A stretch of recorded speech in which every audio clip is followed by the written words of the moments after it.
Welcome to my YouTube automotive channel. Today I have a latest generation of Ford Taurus sedan, and in this video I will talk about most common issues and problems. This video will apply to Ford Tauruses made from 2013 all the way up to 2019.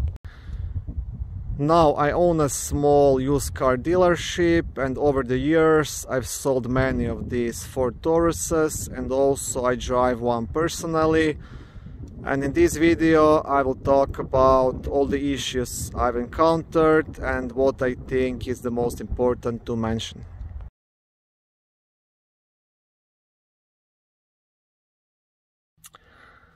Now the first thing I will talk about is the transfer case on all-wheel drive models.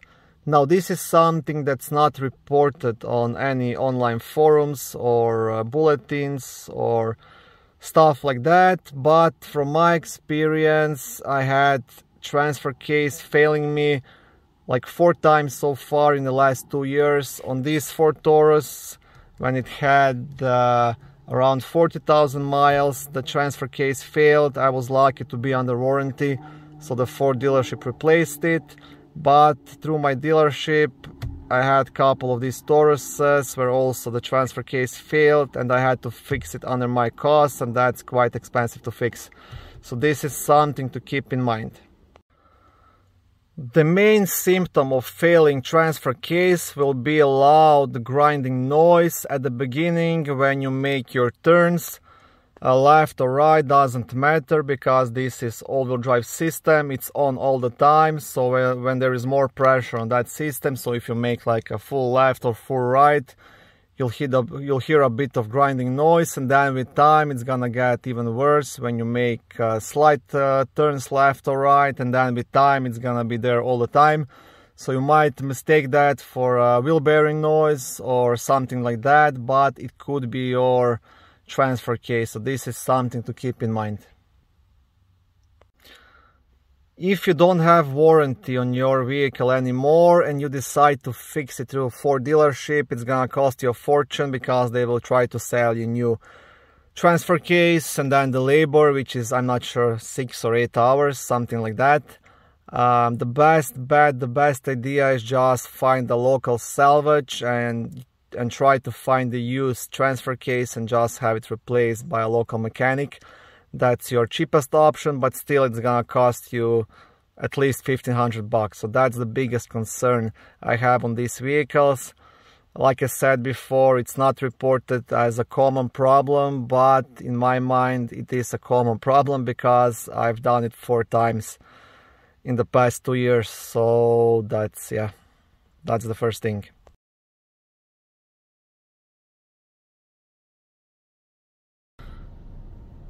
Thing number 2 I will talk about are the strut mounts. Now this is nothing major, but it's quite annoying, because I have to replace this every year or so. So what will happen when you turn left or right, or even when you move the steering wheel just like this, left or right, you'll hear banging noise coming from the strut mounts. Now on this car specifically, I had them replaced 9 months ago with OEM parts, and if you listen while I do this, I hope you can hear it, like the banging noise, bang bang bang. Those are the strut mounts. So these are 9 months old. I did less than 10,000 miles on this car, and already they are making noise. So in 6 months or so they will be much noisier, and I will have to replace them again. There is some kind of a small bearing inside that just goes, and you have to replace it. So that's something, it's not too expensive to fix, but the problem is once you replace the strut mounts, then you will have to do the wheel alignment, so the car drives straight and it's not eating on your tires, and it's not heavy on other parts of the suspension. So again, that might cost you close to 500 bucks each year.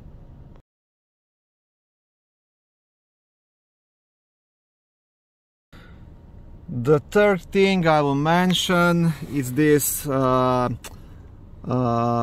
switch. So pretty much when you turn to automatic lights, sometimes the automatic lights will not engage, so you will end up driving without lights in the night. That happened to me a couple of times. So what I had to do, I just had to replace this switch. Again, this is nothing expensive to do, but I will mention it. So this switch will often fail and the automatic lights will not work.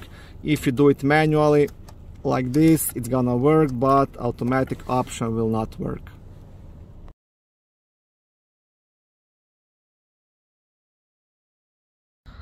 Next thing I will talk about are oil leaks. Now this car actually doesn't have any major problems with oil leaks. Some people report that the oil pan gasket often leaks and has to be replaced, and then what happens if it leaks, the oil drips on the hot exhaust, and that might cause a burning oil smell in the cabin, so that's quite annoying.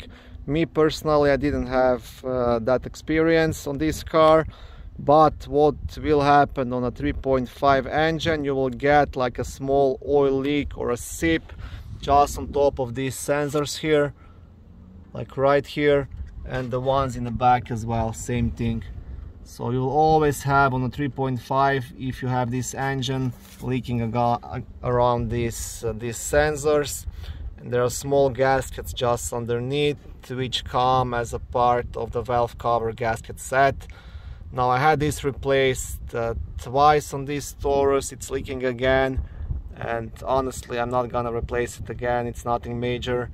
It's pretty much just this oil sip, so I will just wash it off and see how it is.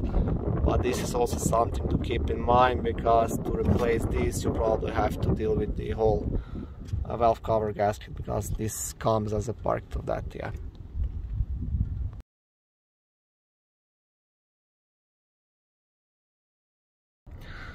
The next thing I will mention, and you will most definitely have this problem, is the passenger blind door actuator failing. Now this is something that's really annoying, and this happens all the time. So what happens pretty much, the passenger side, if you have a dual climate zone, the passenger side will be stuck either on hot or cold, and whatever you do, whatever you change, it won't affect the passenger side of the climate controls. There is actually, I made a video on that. I'll post the link in the description of this video how to replace it. It's the blind door actuator is just behind this glove box here. You have to lower it down and then squeeze your hand deep inside to access it. If you like do-it-yourself projects, that's something you can do yourself. It's a bit tricky to get it out and install a new one in, but definitely doable. That way you can save some money.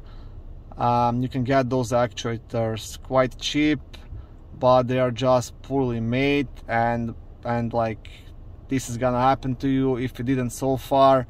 If your heater gets stuck, for example in the summer, you will get warm air on the passenger side, or in the winter you will have only cold air, the AC pretty much coming from the passenger side. That's your blind door actuator failing. Or if you hear clicking noise, like click click click click every time you start the car from the passenger side, that's your actuator being stuck and can't open the blank actuator door. Now, this is something that will happen to you for sure on this car, because it always happens to everybody.